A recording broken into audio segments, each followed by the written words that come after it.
Mashhad में सुपुर्द खाक हो चुके हैं आयतुल्लाह अली खामेनी। लाखों लोगों ने जनाजे में शिरकत की है। मशहद में सरकारी एजाज के साथ सुपुर्द खाक किया गया। आखिरी रस्मात के लिए लाखों लोगों की भीड़ उमड़ पड़ी। ताज़ियती तकरीब में कई मुल्कों के रहनुमा भी शामिल हुए। अमेरिका इजराइल हमले में शहीद हुए ईरान के जहानी supreme leader Ayatollah Ali Khamenei को मशहद में वाक़ मकाम मुक़द्दस इमाम रज़ा दरगाह के पास पूरे कौमी एजाज व एहतराम के साथ सुपुर्द खाक किया गया। खामेनी की तदफीन के साथ ही पिछले एक हफ्ते से चल रहे ताज़ियती तकरीब व जुलूस और खराज अक़ीदत प्रोग्राम इख्तिताम पजीर हो गए हैं।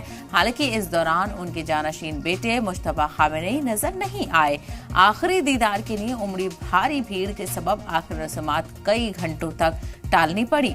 हजारों लोग तड़के से ही सड़कों, मस्जिदों और दरगाह अहाते में जुट गए थे। काले कपड़ों में पहुंचे शोकाकुल लोग खामेनी की हिमायत व उनकी शहादत का बदला लेने के नारे लगा रहे थे।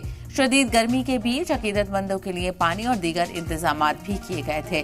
तो आखिर रहबर मुअज़्ज़म आयतुल्लाह अली खामेनी को सुपुर्द खाक कर दिया गया।